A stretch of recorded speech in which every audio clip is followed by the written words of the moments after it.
Quando Jesus passa. Começa agora o programa Nos Passos de Jesus com o Padre Marco Antônio. Quando Jesus passar, eu quero estar no meu lugar. Em nome do Pai, e do Filho, e do Espírito Santo. Amém. A paz de nosso Senhor Jesus Cristo esteja com você e com toda a sua família. Meu irmão, minha irmã, você que nos acompanha neste programa Nos Passos de Jesus, através da rádio São Felipe FM ou através das mídias, bem-vindos, bem-vindas a mais um programa, a esta oportunidade que nos dá o Senhor de nos encontrarmos e de partilharmos a sua palavra. Chegamos, queridos irmãos e irmãs, à 30ª semana do tempo comum. Nesse próximo domingo, celebraremos na comunhão com toda a igreja o 30º domingo do tempo comum. É o Senhor que nos convida, mais uma vez, nos colocarmos diante dele, sedentos da sua palavra, querendo nos alimentar deste encontro com ele, que se faz presente no meio de nós, na palavra, na Eucaristia que vamos partilhar, mas também certamente em cada irmão, em cada irmã, com quem nos encontraremos para celebrar este domingo, este dia do Senhor. Mas olha, este domingo, 30º do tempo comum, que este ano coincide com o dia 27 de outubro, o último domingo do mês de outubro, é também para nós o dia de celebrar o DNJ, o Dia Nacional da Juventude. Todos os nossos jovens, mas não só os nossos jovens, também os nossos adultos, nossas crianças, enfim, todas as pessoas das nossas comunidades, vamos nos dirigir para o município de Presidente Tancredo Neves, para a paróquia São Roque, que tem sua sede ali no município de Tancredo Neves, do Presidente Tancredo Neves, para podermos celebrar este dia dedicado a todos os nossos jovens. O DNJ na Diocese de Amargosa é sempre uma grande festa. Você que nos escuta nesse momento, se já teve a oportunidade de participar de algum DNJ, de algum grande encontro anual de jovens, que acontece sempre nesse último domingo de outubro, deve saber que de fato é um momento bonito da nossa diocese, de encontros de jovens de todas as nossas comunidades, de todas as nossas paróquias, para juntos nos lembrarmos da importância da juventude na história da igreja, no caminho do seguimento a Jesus. E olha, se em todos esses outros anos o DNJ sempre foi para nós um grande evento, um grande acontecimento, esse ano de 2019, esse próximo domingo, 27 de outubro, não pode ser diferente. Esse ano é um ano especial para os jovens. O Papa Francisco lançou nesse ano de 2019 um documento, uma exortação pós-sinodal dirigida aos nossos jovens. Isso certamente faz com que este ano seja um ano ainda mais especial para os jovens. No ano passado, em 2018, o Papa Francisco convocou um sínodo. Na verdade, é com muita frequência que esses sínodos acontecem na igreja. Nesses dias, por exemplo, todos nós sabemos que está acontecendo o sínodo para a Amazônia, está acontecendo também lá no Vaticano. Mas no ano passado, em 2018, mais ou menos nessa ocasião do mês de outubro, aconteceu também lá no Vaticano o sínodo para tratar da juventude, o sínodo para a juventude, com a presença do Papa Francisco. Foi um momento muito rico de reflexão do Papa, dos bispos, dos representantes das diversas pastorais que trabalham com os jovens, dos diversos movimentos que trabalham com os jovens na igreja, e a reflexão ali em torno da importância de se trabalhar com a juventude, de se dar vez aos jovens no caminho do seguimento a Jesus Cristo, foi certamente uma reflexão muito rica e muito bonita.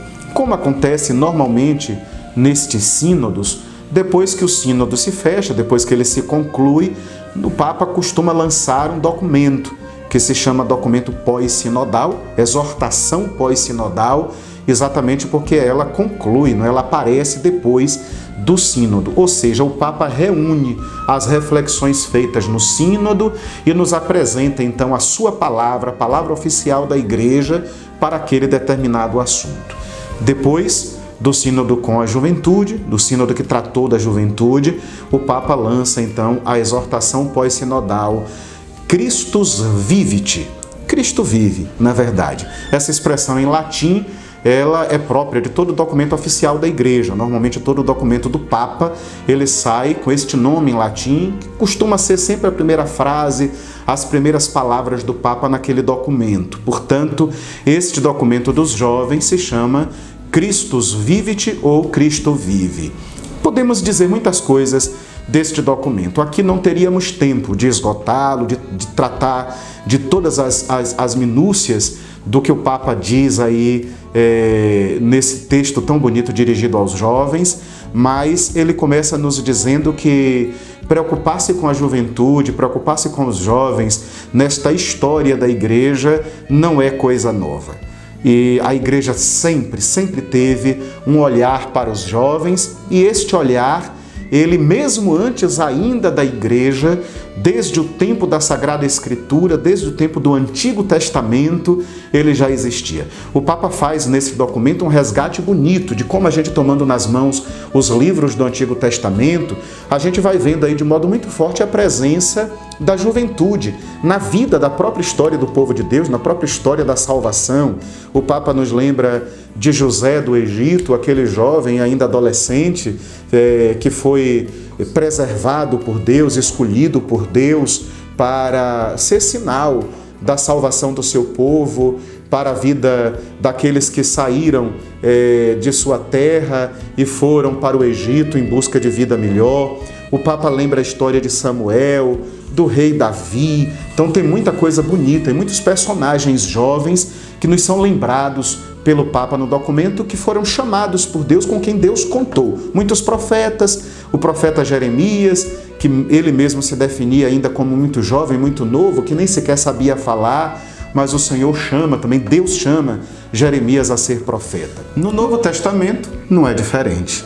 O primeiro grande personagem jovem do Novo Testamento é o próprio Jesus. Jesus é a juventude encarnada, é Deus que vem ao encontro da juventude, é Deus que vive, não é?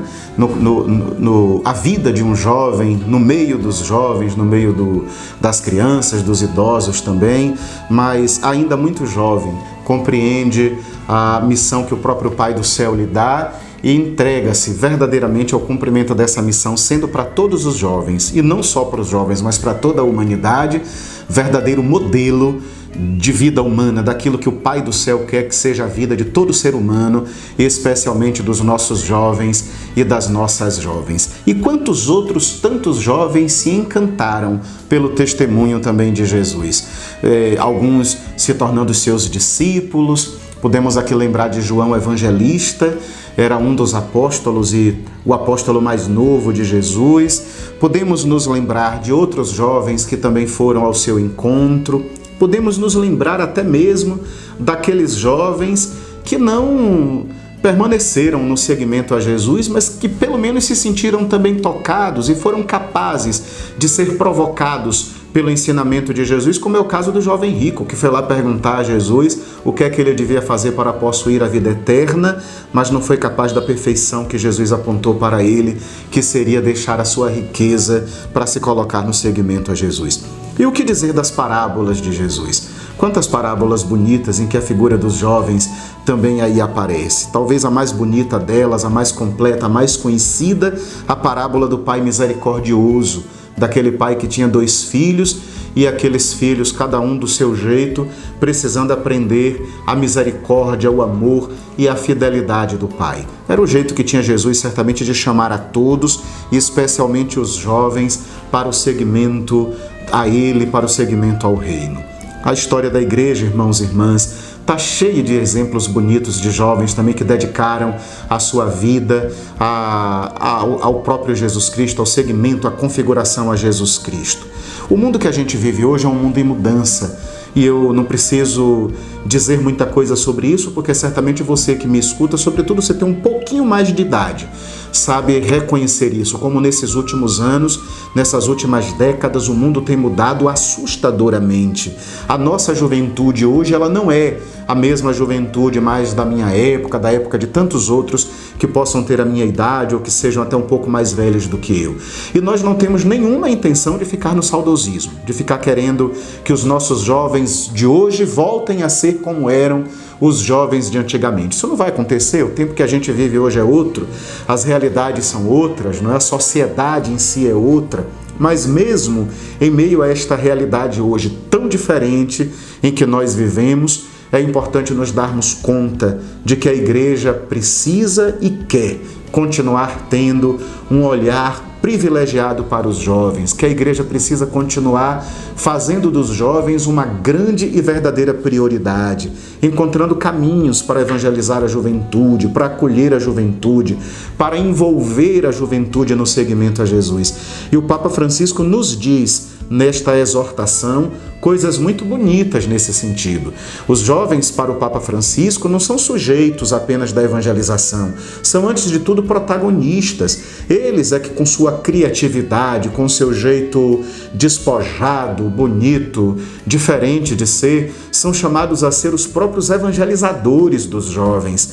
E quando se trata de evangelizar os jovens, o Papa Francisco faz a ressalva de dois movimentos importantes, dois movimentos necessários. Um é aquele em saída. Não seria o Papa Francisco se não falasse disso, porque tudo aquilo que o Papa Francisco escreve, tudo aquilo que ele fala, essa ideia de uma igreja missionária, de uma igreja em saída, está sempre aí muito presente. Então, no documento que trata dos jovens, não é diferente. Ele lembra da importância de irmos ao encontro dos jovens, onde quer que os jovens estejam, nas situações de periferia, nas universidades, em realidades às vezes bem distantes da vida da igreja, em realidades rurais, mas absolutamente muito mais presentes nas grandes realidades urbanas. Então, onde os nossos jovens estão, a igreja precisa, de algum modo, por meio dos próprios jovens, mas também por meio de todas as nossas pastorais e de todos os nossos movimentos, irem ao encontro desses jovens.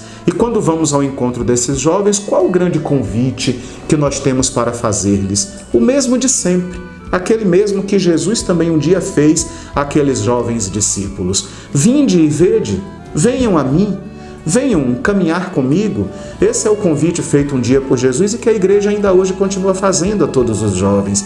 Por isso, nossas comunidades, nossos grupos pastorais, nossos movimentos precisam ser também esse lugar onde os jovens se sintam verdadeiramente acolhidos, amados, valorizados.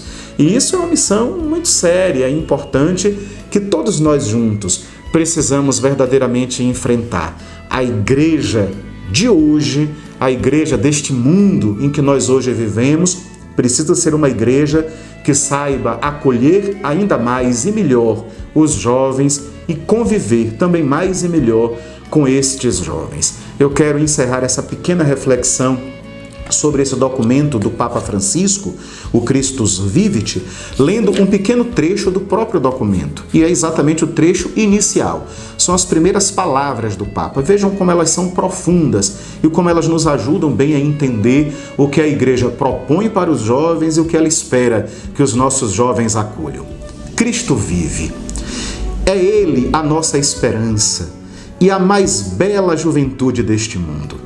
Tudo o que ele toca se torna jovem, se torna novo, se enche de vida. Por isso, as primeiras palavras que quero dirigir a cada um dos jovens cristãos são: Ele vive e te quer vivo. Ele está em ti, Ele está contigo e nunca te abandona. Por mais que te distancies, ali está o ressuscitado, chamando-te e esperando-te para começar de novo. Quando te sentires envelhecido pela tristeza, ressentimentos, medos, dúvidas ou fracassos, Ele estará ali para te devolver a força e a esperança. Essas são as palavras do Papa Francisco para todos os nossos jovens, e com essas palavras hoje também me dirijo de um modo muito especial aos jovens da nossa paróquia de São Felipe e São Tiago, convidando-os a essa grande e bonita festa que vamos domingo vivenciar lá na paróquia São Roque, no município de Presidente Tancredo Neves.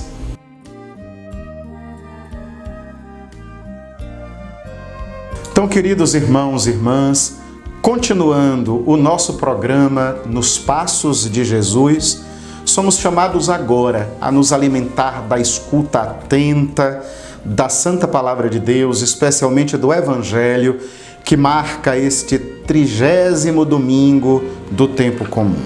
Como sempre, continuamos a nos alimentar da escuta do Evangelho segundo São Lucas. Você que nos acompanha, tome a sua Bíblia e abra no Evangelho segundo Lucas, nesse dia de hoje, neste domingo, 30º do tempo comum, capítulo 18, versículos de 9 a 14. Lucas, capítulo 18, versículos de 9 a 14. O Senhor esteja com vocês, Ele está no meio de nós.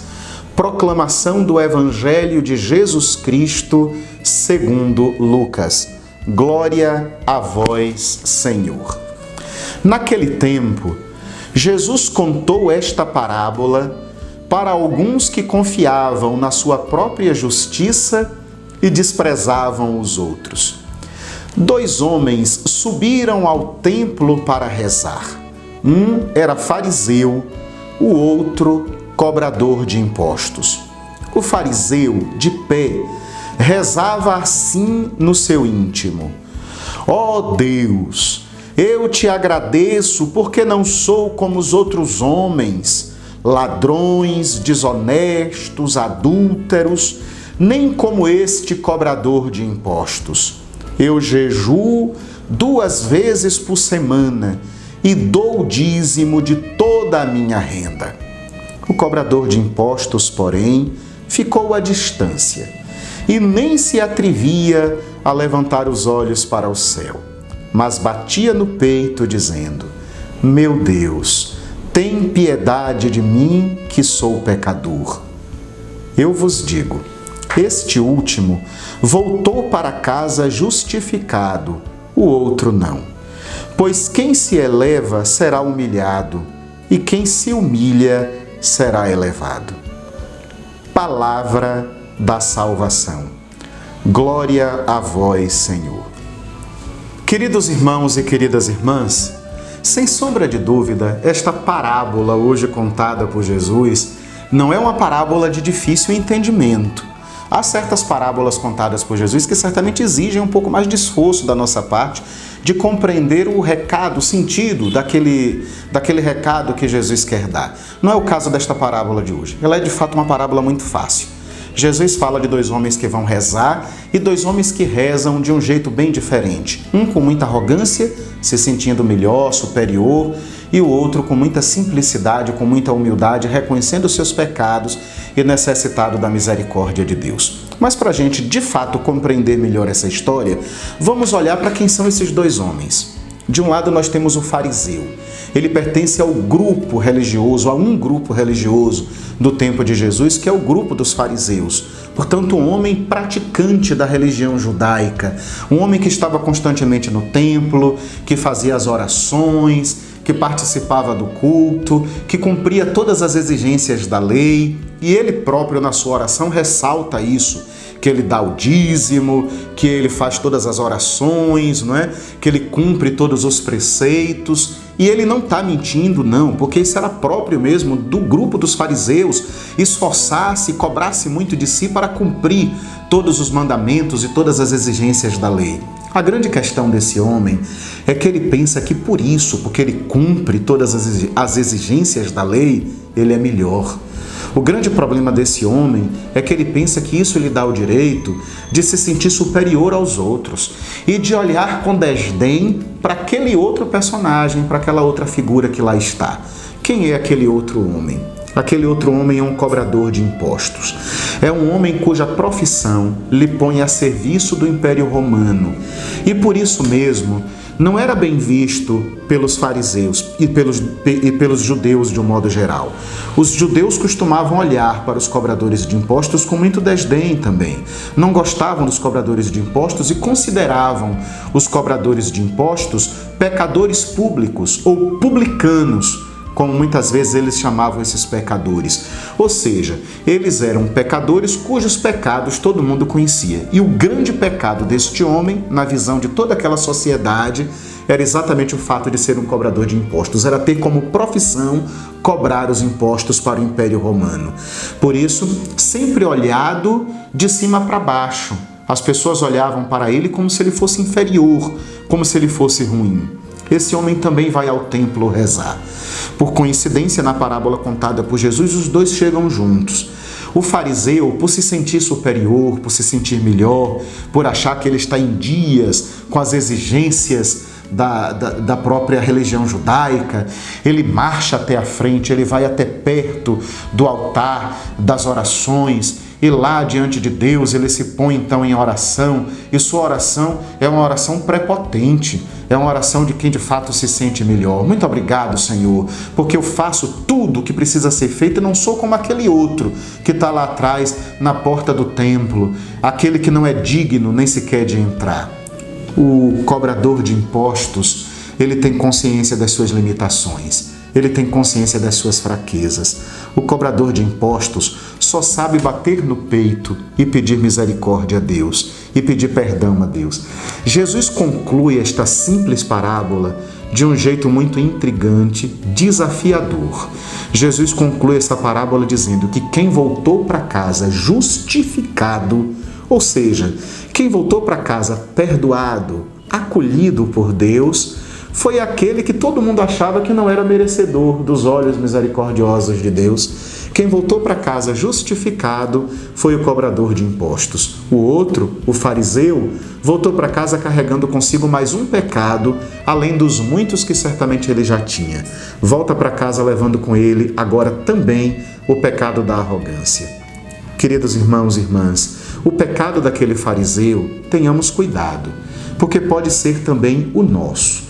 Sobretudo nosso, meu como padre, seu como ministro, ministra, leigo, membro da sua comunidade, do conselho da comunidade, membro de alguma pastoral, de algum movimento.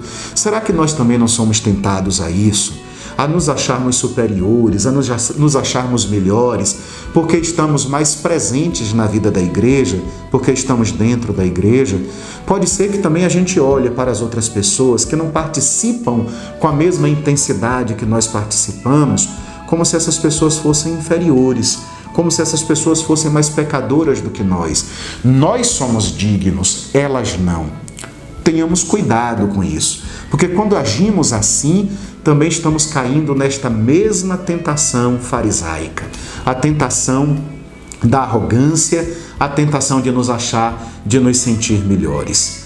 Queridos irmãos e queridas irmãs, estamos todos a caminho da santidade e precisamos compreender que ser santos ou buscar a santidade não é não ter pecados. E talvez aqui esteja o nosso grande problema, nosso grande erro. Às vezes nós pensamos a santidade assim, como não ter pecados, como ser perfeito. A santidade não é isso. A santidade é, antes de tudo, o reconhecimento do nosso ser pecador. Por isso, aquele cobrador de impostos estava muito mais no caminho da santidade do que o fariseu. Ele era capaz de sentir-se, de reconhecer-se pecador e de pôr-se diante de Deus desejoso da sua misericórdia. Hoje, essa precisa continuar sendo também a nossa atitude. Essa precisa ser também a direção que devemos tomar em nossa vida. Buscar a santidade como reconhecimento das nossas fraquezas, como reconhecimento dos nossos pecados. Que nosso Senhor olhe para nós com a mesma misericórdia com que olha para aquele cobrador de impostos, e que nós também possamos sentir-nos justificados diante das nossas fraquezas, das nossas quedas, porque Deus, em sua infinita misericórdia, nos ama, nos protege, nos acolhe. Nos passos de Jesus, irmãos e irmãs, continuemos, pecadores e pecadoras, buscando a graça da santidade. Que assim seja. Amém.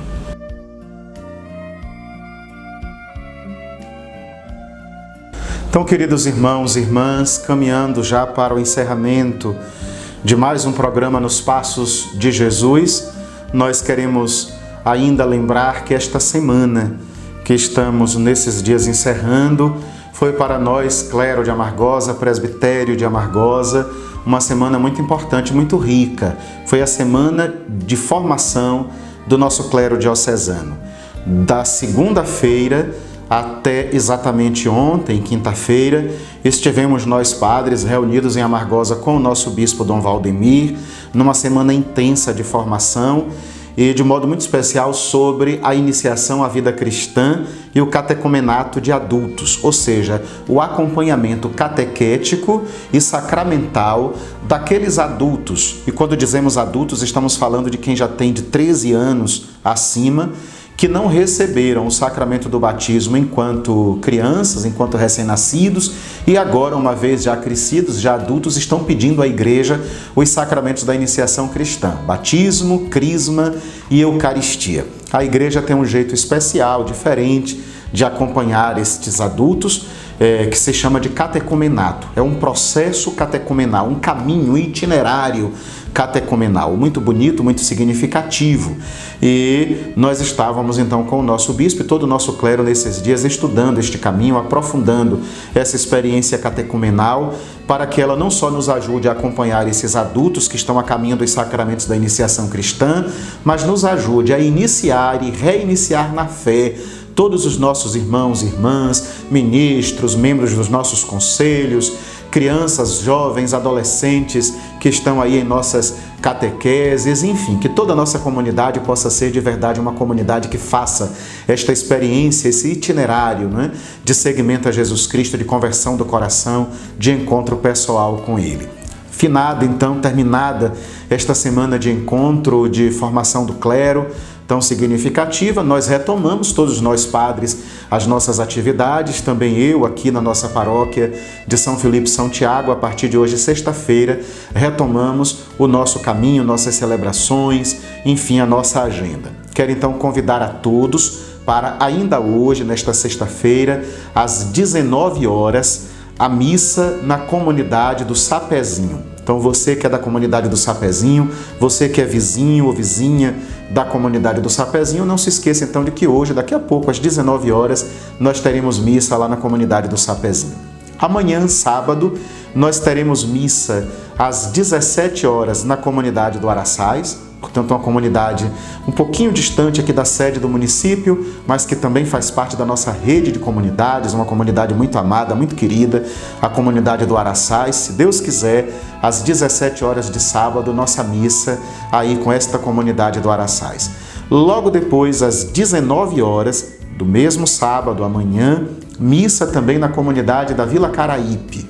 Então você que é da comunidade Vila Caraípe ou vizinho, lembramos também que no sábado às 19 horas temos missa na comunidade de Vila Caraípe.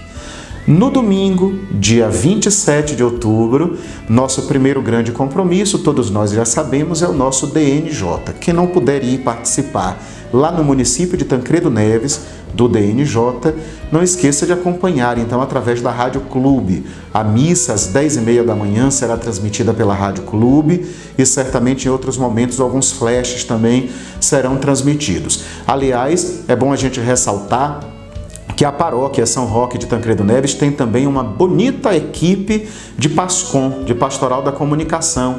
E, certamente, a PASCOM vai estar aí nas redes sociais transmitindo também toda a beleza deste domingo 27 de outubro. Então você pode também, através aí das redes sociais, acompanhar esse bonito encontro, esse DNJ, para quem não puder estar fisicamente presente lá neste dia.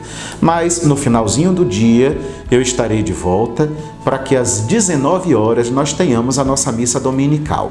Quem participou na semana passada das nossas missas deve ter lembrado que nós deixamos para confirmar nestes últimos dias se a missa desse próximo domingo já teria condições ou não de ser na matriz, dentro da matriz. Pois bem, tomamos então uma importante decisão.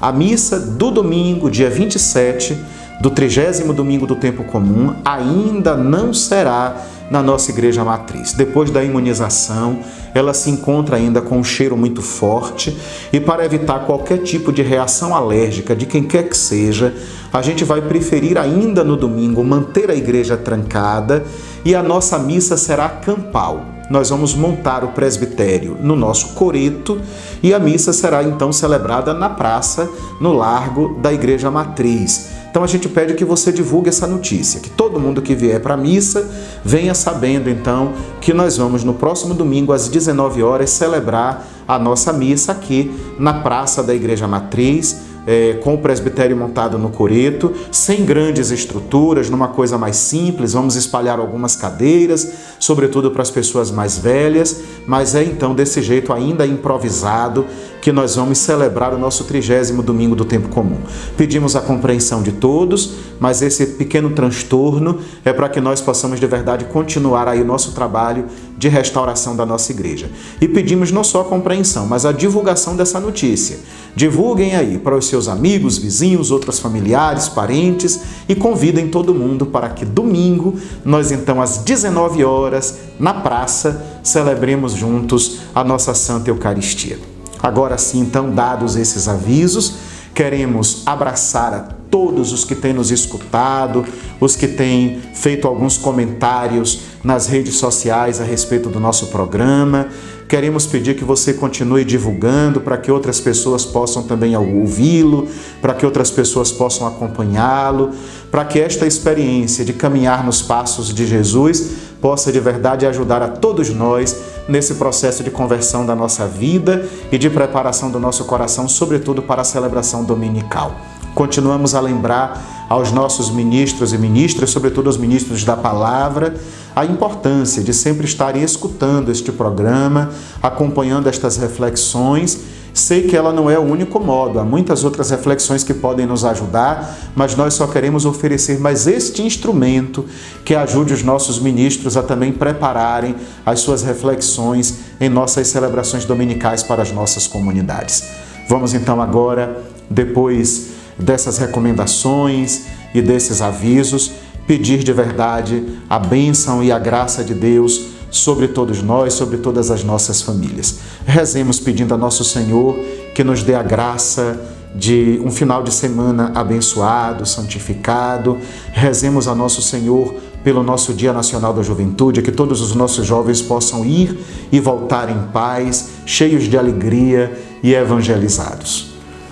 Pai nosso que estais no céu, santificado seja o vosso nome, venha a nós o vosso reino, seja feita a vossa vontade, assim na terra como no céu. O pão nosso de cada dia nos dai hoje. Perdoai as nossas ofensas, assim como nós perdoamos a quem nos tem ofendido. E não nos deixeis cair em tentação, mas livrai-nos do mal. Ave Maria, cheia de graça, o Senhor é convosco. Bendita sois vós entre as mulheres, bendito o fruto do vosso ventre, Jesus. Santa Maria, Mãe de Deus, rogai por nós, pecadores, agora e na hora de nossa morte. Amém. Oremos. Deus eterno e todo-poderoso, aumentai em nós a fé, a esperança e a caridade, e dai-nos amar o que ordenais, para conseguirmos o que prometeis. Por nosso Senhor Jesus Cristo, vosso Filho, na unidade do Espírito Santo. Amém. O Senhor esteja com vocês. Ele está no meio de nós. A bênção do Deus Todo-Poderoso, Pai e Filho e Espírito Santo, desça sobre todos, sobre todas as nossas famílias, sobre todos os nossos jovens, sobre todas as nossas comunidades e permaneça para sempre. Amém. Queridos irmãos e queridas irmãs, continuemos todos firmes nos passos de Jesus.